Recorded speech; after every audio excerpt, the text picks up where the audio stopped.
सर्वच सन्माननीय व्यासपीठ महायुतीचे सर्वच घटक पक्षातले पदाधिकारी सहकारी इथं उपस्थित सर्वच बंधू भगिनी वडीलधारी मंडळी आणि तमाम बारामतीकरांना माझा नमस्कार।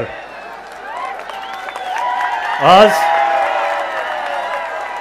मी पहिल्यांदा दादांच्या समोर भाषण करतोय। थोडं घाबरलेलो आहे, पण नक्कीच जर माझ्याकडनं काही चुका झाली दादा मला माफ करा।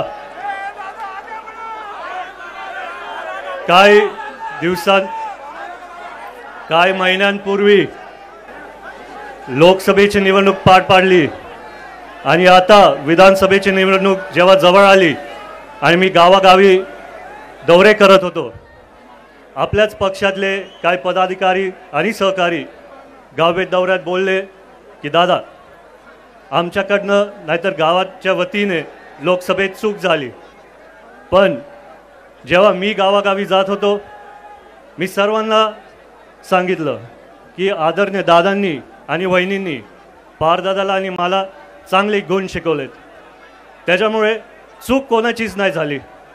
सगळ्यांचे स्वतंत्र अधिकार असतात, सगळ्यांचे स्वतंत्र विचार असतात, ही लोकशाही आहे आणि त्यातल्या त्यात सर्वच बारामतीकर पूर्ण पवार कुटुंबावरती प्रेम करतात। त्याच्यामुळे तेव्हाच त्यांनी ठरवलेलं होतं की लोकसभेला ताई म्हणजे साहेब आणि विधानसभेला दादा। आज तुम्हाला दिसतंय की पहिल्यांदा मी एवढे बारामतीकर एका सभेसाठी आलेले बघितले। आज आपल्याला आदरणीय दादांसारखे एक गंभीर नेते मिळालेत। आजही 5 वाजता सकाळी उठतात ते रात्री उशिरा 2 वाजेपर्यंत काम करणारे एकच नेते आहेत आणि ते आपले अजितदादा आहेत। काही दिवसांपूर्वी म्हणजे लोकसभेच्या निवडणुकीत पुढच्या लोकांकडनं काही व्हिडिओज व्हायरल झाले।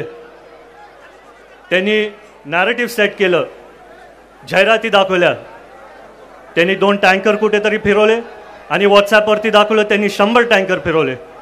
त्यांनी 2 लाईट कुठल्या तरी गावामध्ये लावले आणि व्हॉट्सॲपवरती सगळ्यांना दाखवलं की 100 लाईट लावले। तर मी दादांकडे गेलो, मी दादांना बोललो दादा तुम्ही 35 वर्ष कामं केलेत, त्याची पण जाहिराती करू द्या आम्हाला।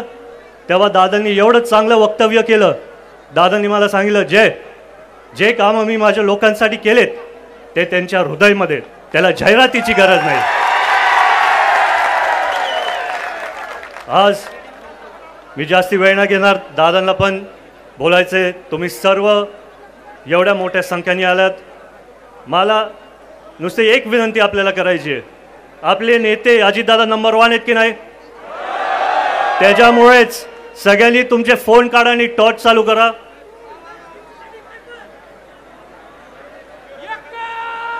आणि जेव्हा मी बोलतो बारामतीचं लेख, तुम्ही बोलायचं अनुक्रमांक 1 बारामतीचं लेख, बारामतीचं लेख, बारामतीचं लेख।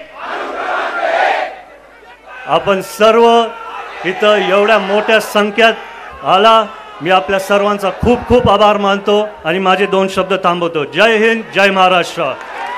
धन्यवाद जय दादा। यानंतर